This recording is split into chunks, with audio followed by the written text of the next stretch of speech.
बच्चों आज हम पढ़ेंगे 10th का दर्पण सूत्र, और इसमें है कि सिद्ध करें कि 1/v plus 1/u is equal to 1/f, यानी दर्पण सूत्र को सिद्ध करेंगे। अब दर्पण सूत्र को हम सिद्ध कैसे करेंगे, उसके लिए हमने एक डायग्राम बनाया यहाँ।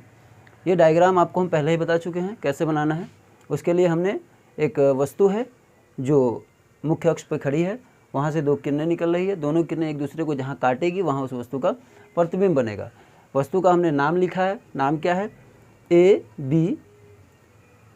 यहाँ पे एक पॉइंट है जिसका नाम हमने एम रखा है, यहाँ ये पी है, यहाँ ये एन है, ये फोकस एफ है, और ये प्रतिबिंब बन रहा है। चूँकि प्रतिबिंब वस्तु का प्रतिबिंब है इसलिए हमने इसका नाम रखा है ए डैश और बी डैश, ए डैश और बी डैश। यहाँ पर हम ये देखेंगे इस चित्र के हिसाब से, इस डायग्राम के हिसाब से हम क्या कर सकते हैं।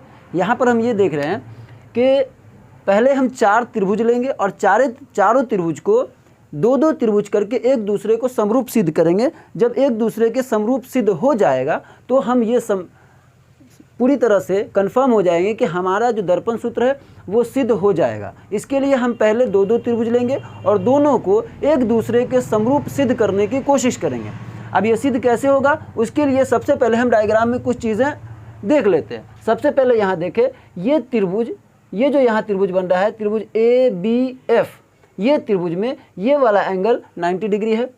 यहाँ देखें ये जो त्रिभुज है त्रिभुज एन पी एफ, इसमें ये वाला एंगल 90 डिग्री है। ये जो त्रिभुज बन रहा है त्रिभुज एम पी एफ, यहाँ पे ये वाला त्रिभुज 90 डिग्री है, सॉरी यहाँ ये वाला एंगल 90 डिग्री है। और यहाँ जो बन रहा है ए डैश बी डैश और एफ, ये वाला एंगल 90 डिग्री का बन रहा है। दूसरा एंगल देखेंगे तो यहाँ पर है एंगल, चूँकि ये दोनों रेखाएं एक दूसरे को काट रही है, अभिमुख कोण है, तो यहाँ पे ये कोण, यहाँ पे ये कोण बन रहा है, ये कोण बन रहा है और ये वाला कोण बन रहा है। यानी इस चारों त्रिभुज में दो कोण सभी त्रिभुजों में बन रहे हैं। अब इसको हम इसके हिसाब से लिखेंगे। पहले हम इनका नाम लिख लेते हैं, चूँकि जो मान है वो मान हमें आगे काम आएगा, उसके लिए हम पहले मान लिख लेते हैं। अब मान क्या है तो हम पहले लिखते हैं वस्तु की दूरी।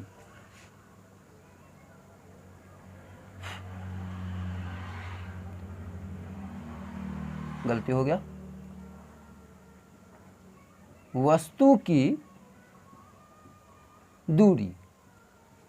वस्तु की दूरी क्या है, वस्तु की दूरी को हम लोग दर्शाते हैं u से। वस्तु की दूरी बराबर u, और u चूंकि यहाँ हमारा माइनस में होगा क्योंकि दर्पण के इस साइड है, तो -u, और बराबर ये क्या, कौन सा मान है, तो मान है ए पी। वस्तु की दूरी है या, क्योंकि जो भी दूरी नापेंगे वो बिंदु P से नापेंगे, तो P से लेके यहाँ देखिए वस्तु कहाँ खड़ी है, बिंदु A पे, तो इसकी दूरी क्या कहलाएगी AP। वस्तु की दूरी AP, क्लियर। दूसरा है हमारा, स्टार मार्क दे देंगे, दूसरा है हमारा प्रतिबिंब की दूरी। प्रतिबिंब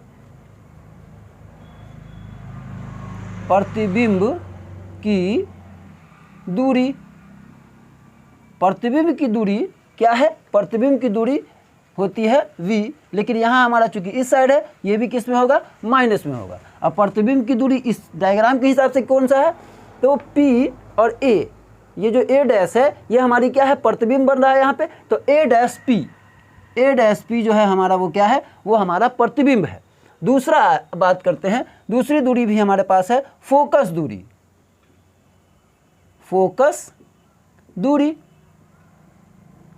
दूरी बराबर f, चूँकि यहाँ पे हमारे पास f से सूचित करते हैं, तो चूँकि इस साइड है तो हम उसको माइनस में सूचित करेंगे f, और ये हमारी दूरी, इसको क्या बोलेंगे, ये दूरी जो है ये हमारी क्या है, pf या fp।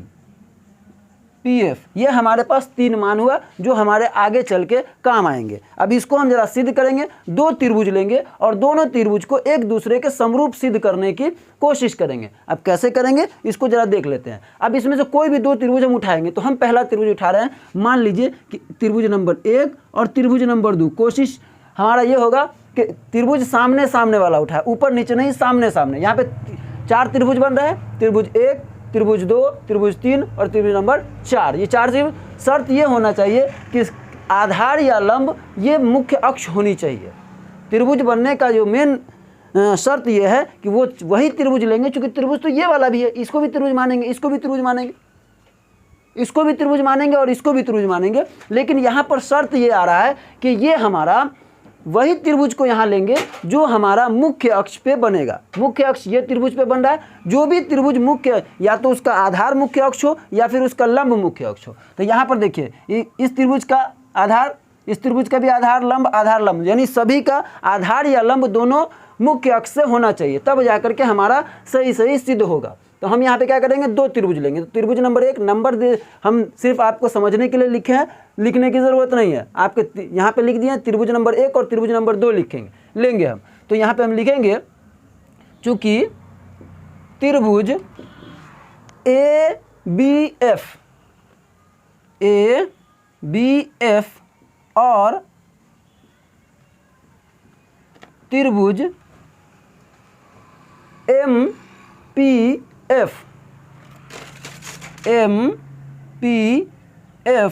में, ये दोनों त्रिभुज लिया है हमने। अब इसका जरा काम करेंगे। अब जरा इसका देखते हैं, तो इसमें हम ये पाएंगे, इसमें हम क्या देख रहे हैं कि इस त्रिभुज का ये कोण और इस त्रिभुज का ये कोण आपस में समान है। अब समान क्यों है, क्योंकि दोनों त्रिभुज आपस में समरूप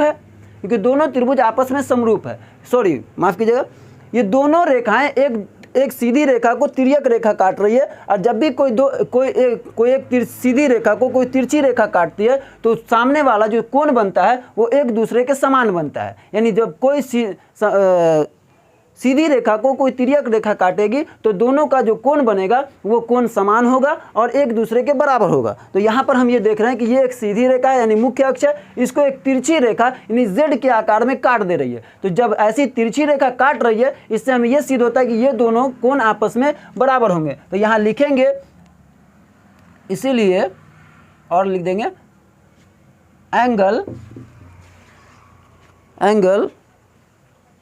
एक second,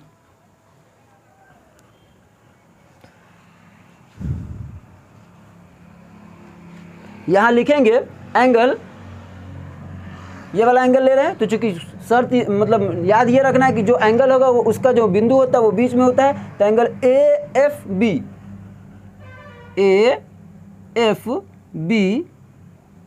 is equal to angle NFP, angle NFP क्यों बराबर है, ये तो बताना पड़ेगा कि हमारा जो एंगल है वो बराबर क्यों हुआ है। तो बराबर इसलिए हुआ है कि दोनों एक दूसरे का अभिमुख कोण है, दोनों को एक ही रेखा काट रही है, जो एक ही रेखा पे बन रहा है, एक ही तिरछी रेखा दोनों को काट रही है। इससे ये हमें पता चलता है कि जब भी कोई सीधी रेखा को कोई तिरछी रेखा काटती है तो दोनों का कोण जो बनेगा वो आपस में समान होंगे। तो ये कोण इस कोण के क्या है, बराबर है। तो यहाँ हम लिख देंगे क्यों बराबर है, क्योंकि अभिमुख कोण है, अभिमुख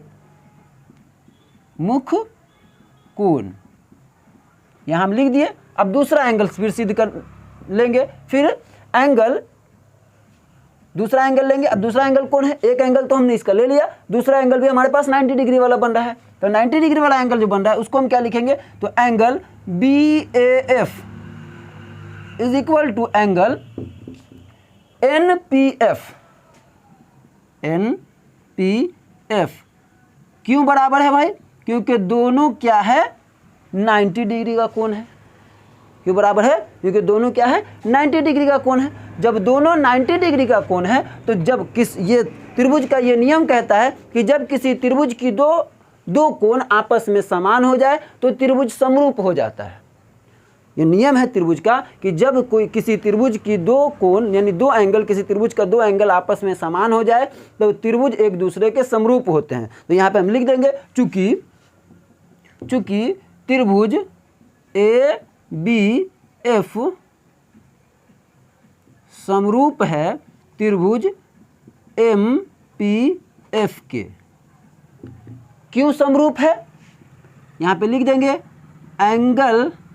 एंगल समान, किस नियम के तहत हमने समान किया है ये यहाँ दर्शाना पड़ेगा। और दर्शाने के लिए ये हमें पता चलता है कि हमने किस नियम के तहत दोनों को बराबर किया है, क्योंकि एंगल समान का कहता है कि जब किसी त्रिभुज की दो कोण आपस में समान हो तो वो त्रिभुज अपने आप एक दूसरे के समरूप हो जाते हैं, तो एंगल समान। अब जब समान हुआ है तो हम यहाँ पे समरूपता की प्रॉपर्टी लगाएंगे। जब किसी त्रिभुज का एंगल समान होगा तो उसकी भुजाएं भी आपस में समान हो। जब कोण समान होगा तो उसकी भुजाएं भी समान होंगी। अब जब समान होगी तो हम लिखेंगे त्रिभुज नंबर, इसलिए अब इस त्रिभुज का आधार लंब इस त्रिभुज के लंब से बराबर होगा, इस त्रिभुज का आधार इस त्रिभुज के आधार से बराबर होगा। अब कैसे लिखेंगे, तो इस त्रिभुज का जो लंब है यानी त्रिभुज ABF का जो लंब है, तो त्रिभुज ABF का लंब कौन सा है भाई, तो AB इज इक्वल टू इस त्रिभुज का लंब कौन है, NP। इस त्रिभुज का लंब है NP, बराबर है किसके बराबर है, आधार के लिखेंगे। तो इसका आधार कौन हुआ, इसका आधार ये यहां से यहां तक बन रहा है, तो AF के AF। इसका आधार कौन सा है, तो इसका है PF, इसका आधार है PF। अब ये दोनों एक दूसरे के क्या हो गए, समान हो गए। इसको मान लेंगे समीकरण नंबर फर्स्ट, इसको मानेंगे समीकरण नंबर 1। ये हमारा हो गया। अब हम बात करते हैं आगे। अब पुनः चूंकि हमने दो त्रिभुज ले लिया, दोनों का काम किया और काम करने के बाद दोनों को समरूप सिद्ध कर दिया। क्योंकि मैंने पहले ही कहा था कि इसमें 4 त्रिभुज बन रहा है और चारों त्रिभुज को जब एक दूसरे के समरूप सिद्ध करेंगे, बराबर सिद्ध करेंगे, तो अपने आप वो हमारा दर्पण सूत्र बराबर सिद्ध हो जाएगा। तो हमने 2 त्रिभुज को समरूप सिद्ध कर दिया है, ये हमने पहला स्टेप फाइनल किया। दूसरा स्टेप हमने ये किया है कि अब हम दूसरा त्रिभुज लेंगे। तो दूसरा 2 और त्रिभुज है हमारे पास, तो त्रिभुज नंबर 3 और त्रिभुज नंबर 4 हमारे पास बचा हुआ है। तो त्रिभुज नंबर 3 और त्रिभुज नंबर 4 लेंगे। त्रिभुज नंबर 3 हमारा क्या कहता है, चूंकि हम यहाँ पे लिखेंगे, चूंकि यहाँ पे अब तीसरा नंबर त्रिभुज लेंगे, त्रिभुज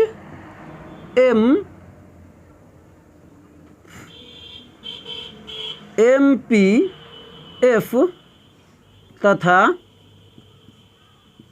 त्रिभुज, ये वाला त्रिभुज है हमारा A', B', याद रहे ये AB है और ये A', B' है। दिमाग में इतना जरूर रखिएगा कि ये A और B सिंगल है और यहाँ पे A' और B' है, याद रखिएगा ये चीज़ें, चूँकि आगे कंफ्यूजन ना हो। त्रिभुज इतना में अब इसका हम काम करेंगे। सेम जो काम हमने यहाँ किया है, सेम वही काम हम क्या करेंगे, ये इस त्रिभुज में करेंगे। जो काम हमने ऊपर किया है, सेम इस दोनों त्रिभुज में भी वही सेम टू सेम काम हम करेंगे। अब वो काम क्या होगा, पहले एक कोण को बराबर करेंगे। तो इस देखिए, जब इसका ये दोनों कोण था तो इसका ये वाला कोण, ये वाली रेखा इसको बराबर कर रही है। जब ये इसको बराबर कर रही है तो यहाँ पर बराबर क्या होगा, और या इसीलिए कुछ भी लगा सकते हैं, एंगल। पहले तीसरा नंबर का लेंगे तो एंगल PFM बराबर है A', B' के। क्यों बराबर है, क्योंकि क्या है, अभिमुख कोण है।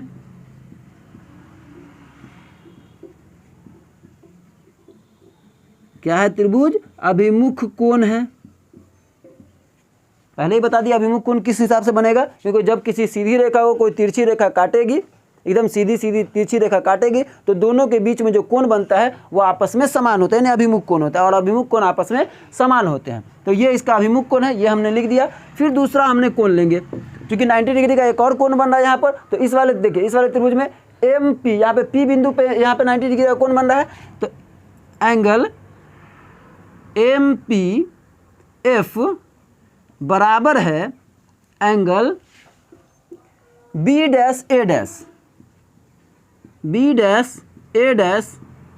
के। अब कहोगे सर क्यों बराबर है, क्योंकि अभी तुमको बताया है कि दोनों क्या है, आपस में 90 डिग्री का कोण है। और जब 90 डिग्री का कोण होता है तो 90 डिग्री और 90 डिग्री आपस में बराबर होंगे। कहोगे सर आपको कैसे पता चला कि ये 90 डिग्री का कोण है, तो ये पता हमको इससे चला कि कभी मुख्य अक्ष पे जो वस्तु खड़ी है वो हमारी सीधी है, वस्तु सीधी है, और जब वस्तु सीधी है तो उसका प्रतिबिंब सीधा बनेगा, और दर्पण तो सीधा होता ही है। कहोगे सर ये तो टेढ़ा है, तो यहाँ पे चूंकि इसलिए टेढ़ा इसको बना दिया है ताकि आपको समझ में आए कि ये कौन सा दर्पण है। दर्पण इतना ज़्यादा टेढ़ा नहीं होता है, बहुत सीधा होता है, और ये जो सारी प्रक्रियाएँ होती है बहुत नीचे होती है। आपको ये R = 2F में बताया गया है। तो ये सारी इसी वजह से यहाँ पर ये सीधा है, ना कि वो उतना ज़्यादा टेढ़ा है। क्योंकि जब तुम ये उसको जूम कर दिया गया, जब जूम नहीं रहेगा, थोड़ा छोटा रहेगा, तो समझ में आएगा ये बहुत नज़दीक में होता है, बराबर एकदम पैरेलल में होता है। तो हमने इसको कर दिया। तो अभी जस्ट पता किए हैं कि जब दो त्रिभुज का दो कोण आपस में समान हो तो त्रिभुज आपस में समरूप हो जाते हैं। जब किसी त्रिभुज का दो कोण आपस में समान हो तो त्रिभुज समरूप हो जाते हैं। अब देखो यहाँ पर, तो यहाँ पे लिखेंगे, इसीलिए ये वाला त्रिभुज MPF समरूप है त्रिभुज A'-B'-F के। अब कहोगे सर क्यों समरूप है? क्योंकि अभी बताया है ना, एंगल समान के नियम के तहत, यानी किसी दो त्रिभुज की जब दो कोण आपस में समान हो तो त्रिभुज भी आपस में समान हो जाते हैं, समरूप हो जाते हैं। यहाँ पे हमने लिख दिया है। अब जब कोई दो त्रिभुज आपस में समान होते हैं तो समरूपता के प्रॉपर्टी के हिसाब से उसकी भुजाएं, उसके कोण आपस में बराबर हो जाएंगे। तो कोण के हिसाब से तो हमने त्रिभुज समरूप किया है, तो अब उसके हमने क्या करेंगे, भुजा को बराबर करेंगे। आधार को आधार से और लंब को लंब से बराबर करेंगे। तो आधार को आधार से कैसे बराबर करेंगे, तो यहाँ पर देख लेते हैं। ये वाले त्रिभुज का लंब MP है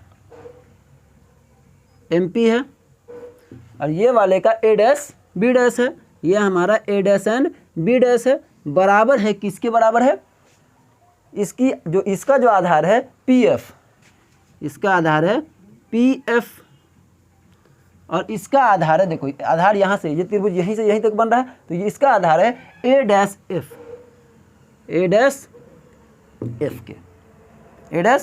के। अब देखिए हम एक चीज़ बता रहे हैं कि MP जो है वो AB के बराबर है। MP AB के बराबर, चूंकि मुख्य अक्ष के समानांतर रेखा जा रही है। जब किसी मुख्य अक्ष के समानांतर रेखा जाती है तो समानांतर का मतलब बराबर, तो बराबर इसका मतलब जितना बड़ा ये है उतने बड़ा ये है, इतनी इसके जगह पे हम इसका मान और A'-B' की जगह पे NP का मान हम डाल सकते हैं। ये हमारे पास अधिकार है, हम कुछ यानी चेंज नहीं कर सकते हैं, लेकिन हम अदला बदली तो जरूर कर सकते हैं। तो हम क्या करेंगे, यहाँ पे अदला बदली करेंगे। अब देखिए MP की जगह पे हम A'-B' का मान लिख सकते हैं,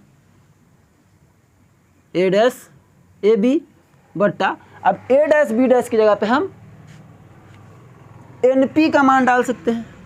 A'-B' की जगह पे NP का मान हम डाल सकते हैं, बराबर PF = A'-F। इसको मानेंगे हम पहले हम इसको कर लेते हैं। यहाँ पे चूंकि हमने क्यों लिखा है तो यहाँ पे लिख देंगे, चूंकि MP बट्टा A'-B' = AB बट्टा NP। इसको मानेंगे समीकरण नंबर 2। यहाँ तक हमने त्रिभुज का काम कर दिया। अगर आपको दिख रहा होगा तो यहाँ तक हमको त्रिभुज का काम हो गया। अब जब त्रिभुज का काम हो गया तो हम अब क्या करेंगे, यहाँ पे एक लाइन दे देते हैं ताकि आपको समझ में आ जाए।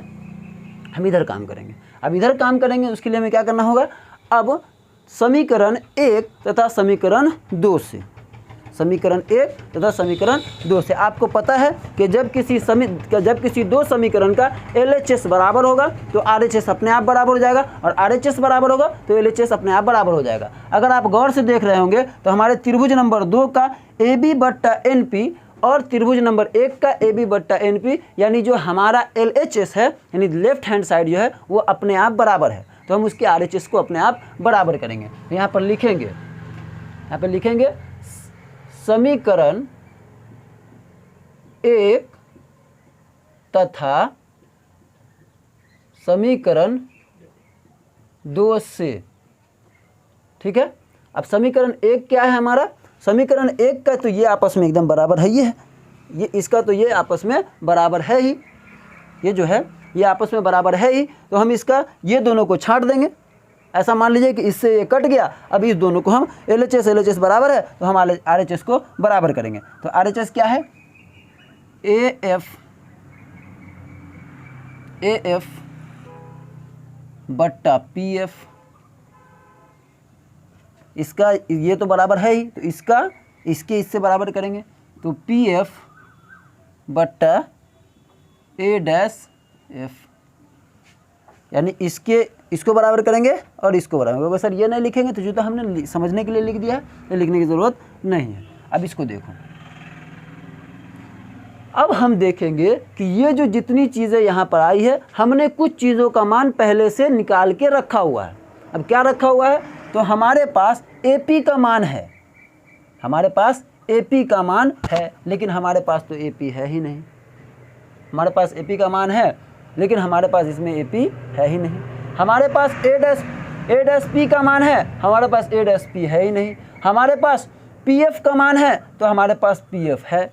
तो हम क्या करेंगे, पहले इस मान के हिसाब से इसको सेट करेंगे। अब सेट कैसे करेंगे, तो इसको देखिए, हमको चाहिए AF का मान चाहिए, हमारे पास AF का मान नहीं है। AF ये बिंदु है, यानी वस्तु की दूरी है हमारे पास, सॉरी माफ़ कीजिएगा, हाँ वस्तु की दूरी हमारे पास AP है। AP हमारे पास वस्तु की दूरी है, वस्तु की दूरी हमारे पास नहीं है। अब जरा इसको यहाँ पे हम समझ लेते हैं।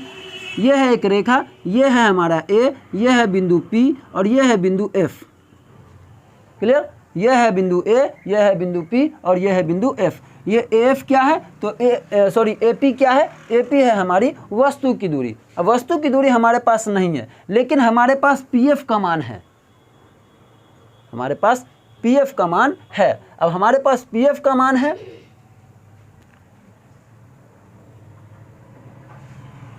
हमारे पास AP, सॉरी माफ़ कीजिएगा, हमारे पास AP का मान है, गलती हो गया कहीं पे।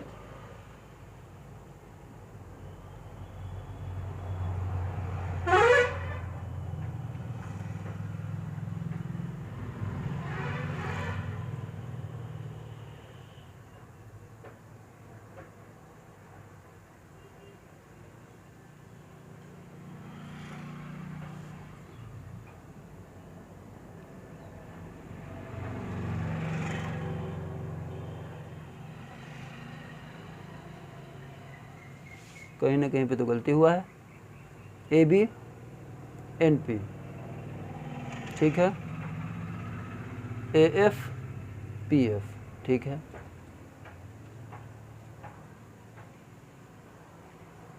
हाँ सही है, कोई दिक्कत नहीं।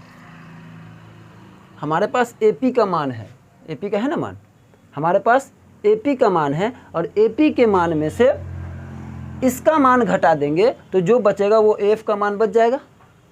हमको AF का मान चाहिए ना, तो हम क्या करेंगे, देखिए AP का मान हमारे पास -U है, तो AP माइनस PF का भी मान हमारे पास है, PF का मान AP माइनस PF, यानी इस पूरे में से इतना का मान हटा देंगे, जो बचेगा वो इसका मान है। एक रेखा है जिसमें AP एक रेखा है जिसका मान हमको पता है, लेकिन हमको निकालना है AF का मान, और AF का मान हमारे पास है ही नहीं, लेकिन हमको AP का मान पता है। तो हम AP के मान में से PF का मान हटा देंगे, जो बचेगा वो इसका मान रहेगा। तो AP में से हमने PF का मान हटा दिया, जो बचेगा वो हमारा AF का मान बच जाएगा।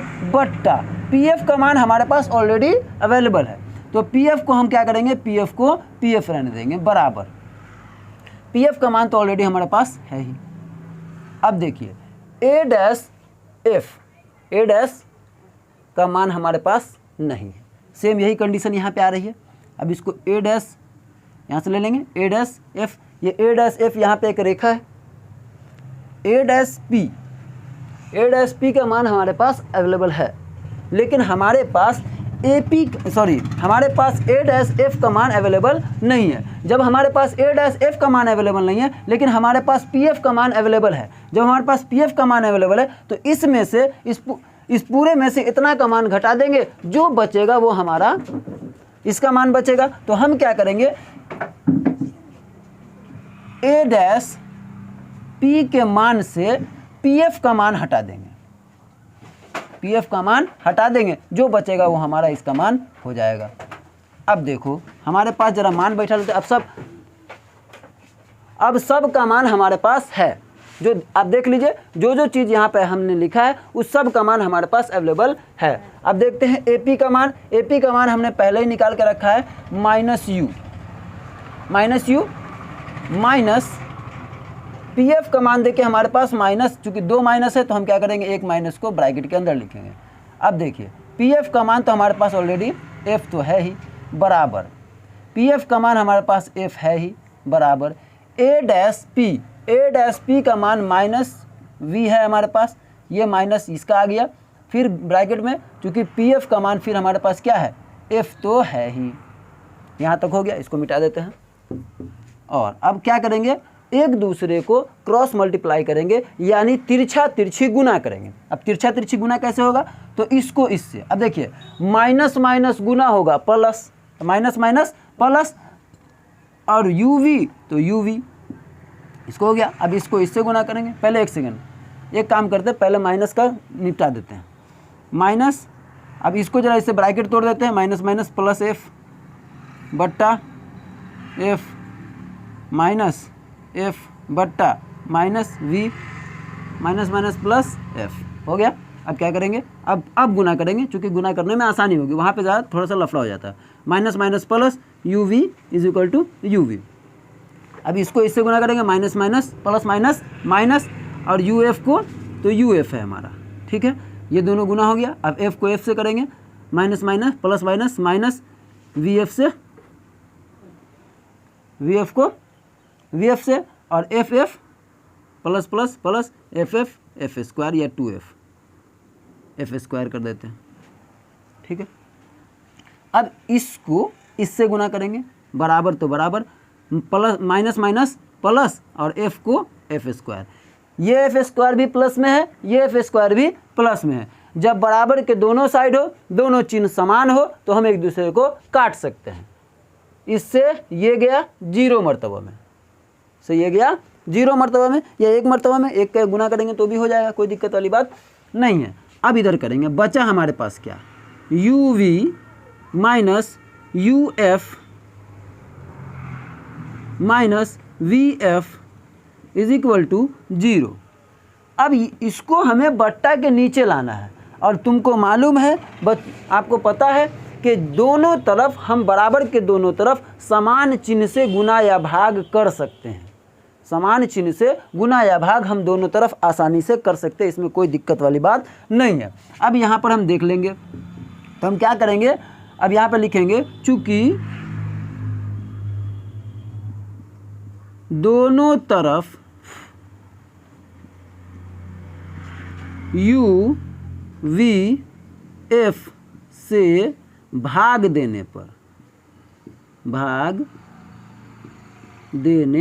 दोनों तरफ यू वी एफ से भाग देंगे। अब जब भाग देंगे तो देखिए यू वी बट्टा यू वी एफ, ठीक है, माइनस यू एफ बट्टा U V F minus V F U V. एक काम करते हैं, इसको बराबर के उस साइड ले जाते हैं, ठीक है, तो इसको बराबर के उस साइड ले गए, तो यू वी एफ हो गया, एफ। अब यहाँ देख लेते हैं, अब काट सकते हैं हम, बिल्कुल काट सकते हैं। वी से वी गया, यू से यू गया, कितना मरतबा में, 1 मरतबा में। यू से यू गया, वी से एफ गया, कितने मरतबा में, 1 मरतबा में। यहाँ देखिए, एफ से एफ गया, वी से वी गया, कितने मरतबा में, 1 मरतबा। अब यहाँ देखिए 1 बट्टा, बचा क्या, जरा लिख लेते हैं, 1 बट्टा एफ माइनस 1 बट्टा वी माइनस 1 बट्टा वी बराबर 1 बट्टा यू। ये हमारे पास बचा हुआ है, लेकिन थोड़ा टेढ़ा मेढ़ा है। यहाँ पे हमारे पास ये प्लस में होना चाहिए, ये माइनस में होना चाहिए, तो हम आगे पीछे कर सकते हैं। अब देखिए, इसीलिए 1 बट्टा एफ बराबर 1 बट्टा, चूँकि इसको हम उधर भेजेंगे, जब बराबर के उस तरफ किसी चीज़ को भेजते हैं तो उसका मान उसका चिन्ह चेंज हो जाता है। अगर प्लस में है तो माइनस में चला जाएगा, माइनस में है तो प्लस में हो जाएगा। तो ये माइनस में है 1 बट्टा वी, और ठीक है, इधर है तो कहाँ चला जाएगा, माइनस 1 बट्टा वी। और चूँकि ये जो है ना इस तरफ आया है, ये जो ऐसे इस तरफ आया है, तो हम क्या करेंगे, प्लस 1/u, ठीक है। 1/f बराबर 1/v प्लस 1/u। क्लियर? समझ में नहीं आया? नहीं समझ में आया? अब जरा नहीं समझ में आया तो इसको समझा देते हैं। देखिए, हम चाहते तो इसको भी उधर भेज सकते थे और उसको इधर ला सकते थे। हमने इसको भेजा, उसको अदला बदली कर दिया। अगर वैसे नहीं समझ में आ रहा तो हम वापस से कर देते हैं। रुक जाइए,